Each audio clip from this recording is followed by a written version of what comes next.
Kamu tahu produk gimmick itu apa? Produk yang punya fitur embel-embel tapi nyatanya nggak selalu bermanfaat, terutama untuk fungsinya produk itu sendiri. Nah, embel-embel itulah yang bikin produk gimmick ini punya harga di atas rata-rata produk standar. Tapi yang bikin heran itu, kenapa ya produk gimmick seperti ini selalu ada aja yang beli? Padahal relatif lebih mahal. Saya kasih contoh di sini cooler dari Gamdias Boreas M261L.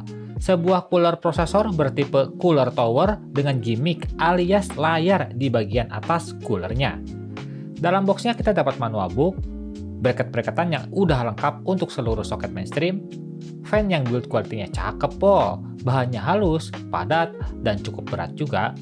Kabelnya cuma ada 4 pin PWM ya, tentunya no RGB alias irang only. Lalu terakhir ada si heatsinknya itu sendiri. Buat heatsinknya ini dia model satu tower gitu ya, tapi ukurannya lebih bongsor dibandingkan cooler tower lainnya. Tapi tenang aja, buat clearance ke RAM yang punya heatsink tinggi itu masih aman, gak akan mentok sama sekali. Tingginya sendiri ini di sekitar 160 mm ya. Ini sudah termasuk hitungan dengan si layar LCD-nya ini. Heatpipe-nya sendiri ada 6 buah heatpipe dengan bahan copper. Kalau dipegang-pegang sih ini heatsinknya lumayan berbobot juga. Beratnya itu di sekitar 940-an gram. Itu heatsink plus LCD-nya ya. Lalu buat layar LCD-nya ini bertipekan IPS dengan ukuran 4,3 inch, resolusi 272 x 480. Gambarnya nanti itu bakalan vertikal. Di zaman sekarang, layar-layaran gini gak cuma berfungsi buat monitoring aja teman-teman. Di luar sana gak sedikit orang juga kok yang punya hasrat ingin flexing atau ingin pamer. Entah ke temennya, saudaranya, atau orang-orang random di sosial media. Semakin banyak yang bisa kita pamerkan, maka semakin tinggi juga value-nya. Termasuk komponen dalam PC seperti cooler ginian. Kalau punya layar yang bisa diatur sesuka hati, maka hasrat untuk flexing tersebut akan tersalurkan dengan baik. Beberapa tipe orang yang suka pamer sih gak lain gak bukan adalah si Karbit ya, yang suka pamerin karakter-karakter bini mereka itu. Lalu ada juga para gamers yang emang pengen kelihatan cakep aja PC-nya. Sisanya sih paling user-user yang penasaran aja, seperti apa sih rasanya punya produk gimmick ginian? Kayak saya mungkin gitu ya, hehe.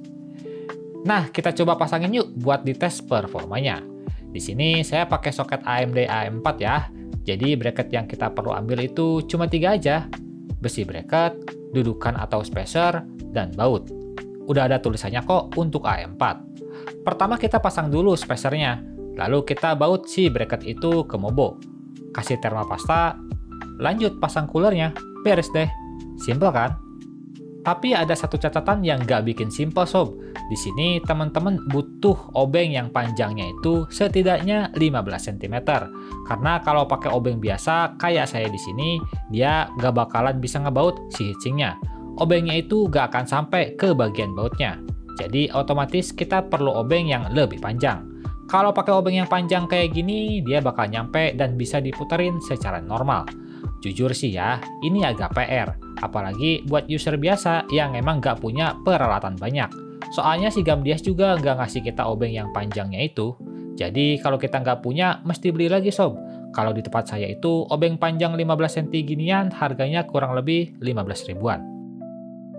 Sebelum ngetes, saya kasih tahu dulu nih cara buat nampilin displaynya. Pertama, masuk ke website resmi Gamdias. Lalu pilih di atas ada tulisan software. Pilih yang Zeus Case. Scroll ke paling bawah, ada bagian download. Pilih aja yang poin 1. Lalu download seperti biasanya dan install layaknya aplikasi pada umumnya. Beginilah tampilan awal softwarenya. Kita akan disuguhi cukup banyak menu karena emang layarnya ini bisa kamu customisasi sedemikian rupa. Mulai dari monitoring, bisa dibuat 1 blok, 2 blok, bahkan 3 blok. Misal pengen yang simple-simple bisa tampilin clock maupun kalender. Nah, misal mau pakai gambar atau video, tinggal klik galeri aja, terus add gambarnya. Pilih gambar yang kamu mau, lalu tinggal di-apply. Sesimpel itu sih. Selain itu, kamu juga bisa rotate ya layarnya ini, atau mau diatur brightness-nya juga bisa. Intinya aplikasi Zeus dari Gamdias ini fleksibel lah, mau kamu kreasikan segimana juga. Oke, lanjut yuk. Kita tes performa si Gamdias M261L ini. Berikut spesifikasi yang saya gunakan. Seperti biasa, pengetesannya saya singkat aja, looping di Cinebench R23 selama 10 menit. Setelah beberapa kali saya looping, inilah hasil terbaik yang bisa saya dapatkan. Gamdias Boreas M261L ini bisa dapat skor di sekitar 12.236 poin. Sebuah poin yang udah standar aja, nothing spesial. Lalu buat suhunya sendiri, cooler ini bisa handle suhu dengan idle di sekitar 38 derajat dan maksimal suhunya di sekitar 76 derajat Celcius. Sebuah suhu yang sebenarnya masih aman, tapi cukup tinggi karena ini masih mode default. Entah kenapa suhunya bisa cukup tinggi gini ya, padahal ekspektasi saya soal heatsinknya ini cukuplah bagus. Beralihlah kita ke mode OC tipis-tipis. Skor yang didapat itu di sekitar 13.059 poin. Untuk skornya sama biasanya sih kayak yang tadi. Tapi soal suhunya nih yang jadi agak PR. Dia maksimalnya di sekitar 90,6 derajat Celcius. Sebuah suhu yang udah panas untuk kamu jalankan OC daily. Di sini saya juga bingung ya, kenapa bisa panas? Sampai saya lepas dan pasang lagi dengan termopasta yang beda, hasilnya ternyata sama aja. Mungkin emang maksimalnya segini kali ya. Lanjut, kita ke tes gaming. Pada Battlefield 5, di sini bisa dapat suhu rata-rata di sekitar 64 derajat Celcius. Kalau buat gaming sih normal-normal aja ya, adem ayem. Sebagai pembanding, karena saya nggak punya tower cooler yang modelnya LCD juga, jadi mungkin di sini saya bakal bandingin sama yang dual tower ya, daripada nggak ada sama sekali. Emang kelihatannya lumayan kerasa sih bedanya ya, antara Gamdias M261L ini dengan cooler dual tower lainnya. Mode default maupun mode OC tipis-tipis masih sama-sama lumayan kerasa beda suhunya, tapi soal poin sih nggak begitu kerasa ya bedanya. Nah, untuk harganya sendiri, cooler tower berlayar ini ada di sekitar 1,1 jutaan tanpa voucher. Kalau sama voucher, mungkin bisa 1 juta pas lah ya. Tersedia warna hitam maupun putih. Kesimpulannya, buat produk gimmick seperti cooler dari Gamdias Boreas M261L ini emang selalu punya pasarnya tersendiri.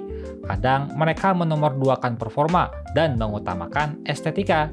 Ya, saya paham sih. Kalau zaman dulu rata-rata orang itu berlomba-lomba cari performa, tapi sekarang nggak semuanya seperti itu.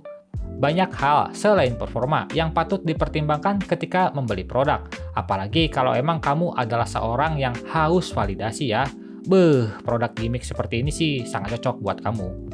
Catatannya adalah performa yang diberikan tidak sebaik produk yang biasa aja soal estetika. Tentu, selalu ada kekurangan dan kelebihan pada setiap produk.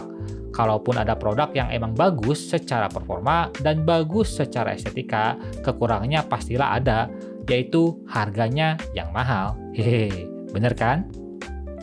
Buat yang berminat dengan cooler ini bisa cek linknya ada di deskripsi ya. Like video ini kalau kalian suka, nggak usah di like juga gak apa-apa, tapi minimal tinggalkan jejak kalian tentang cooler yang disukai oleh para karbit ini.